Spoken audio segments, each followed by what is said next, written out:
welcome to the wonderful world of trackball. I am your host, Trac-ball, certified trainer with the World Organization of Organized Trackball and your 2001 Woot Player of the Year. Now, trackball is a game that has been entertaining generations for decades. It's fun, fast-paced, inexpensive, and as competitive as you want it to be.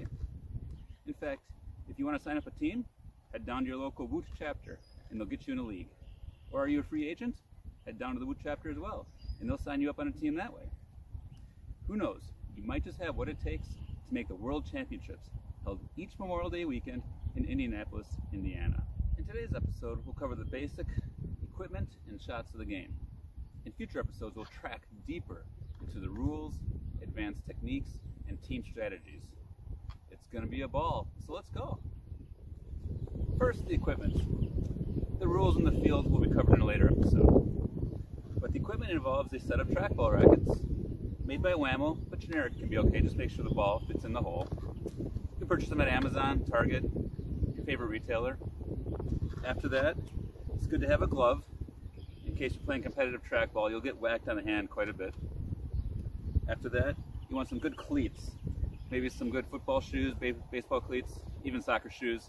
The major manufacturers have not caught up yet to the demands of trackball, so they're not trackball specific shoes yet. But we expect that to be on the market soon enough. And then lastly, you'll want a wristband. The game is fast-paced, action-packed. You definitely want to keep the sweat out of your eyes because perfect vision is a must for good trackball. So with the basic equipment out of the way, let's learn some shots. When you want to start playing trackball, you need to learn how to do shots. You need to learn the different kinds of shots you do and the right occasions to do those shots. The first one will be the overhand curve. This is the most natural shot for most beginner players as it's just a natural throwing motion, upper right to lower left for a righty. Much like a golfer who might naturally hook or slice the ball, it is a curved shot, but if it's your regular motion, it's one that you can really depend on being there for you. So, like I said, for a right-hander, it's an upper right to lower left motion. The ball will curve left to right for the thrower and right to left for the recipient, your teammate down the field. And it looks like this.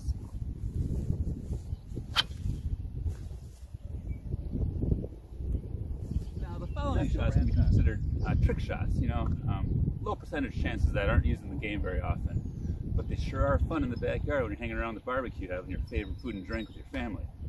So the trick shots I like to show are the overhand screwball, the sidearm, and the drop.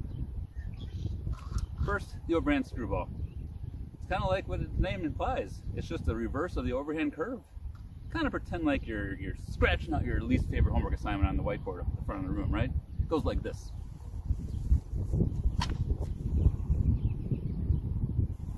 And that's the overhand screwball. Now, whether it's the curve or the straight, if you ever need a little bit of rise on the ball, kind of like my last shot there, that overhand straight had a little bit of rise to it.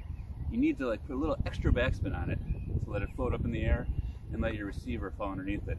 Very conservative shot, no doubt, because the defender can run underneath it and intercept it and snag it. But if you have a wide open receiver near the goal, why not loft it up there and have him come down with it? So like I said, a little bit of backspin, just make sure it rises like this. Alright, now when you need to thread the ball through a needle like an Aaron Rodgers laser down the middle of the field, you need the overhand straight shot. Sounds like an easy one since it's straight, right? Not right. You need to get your wrist, your elbow, and your shoulder all in alignment. No curving, no side by side. And a good flick of the wrist will send that thing straight through the needle, like this.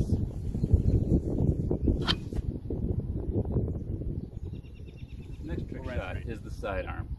Sounds like it'd be useful and handy in a game, but so many beginners take their eye off the ball and simply just drop it before they release it. Now, if you're a beginner, keep your eye on the ball and just fling it. There you go. And the drop shot is the hardest trick shot to master, but it is the most fun one to try. It does carry an element of danger though. Because of the motion, having to go like that, you do run the risk of hitting yourself in the face. And that actually happened in 1999 to a high school player, and it required dental work. So definitely, beginners out there, be careful with this one. So the underhand drop is literally an underhand shot, but because of the underhand nature of the motion, it imparts topspin on the ball and causes it to drop. It should look like this.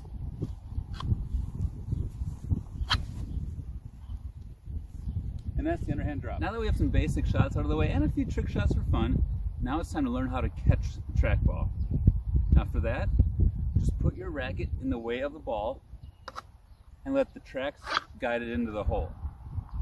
It's really that simple, but not that easy.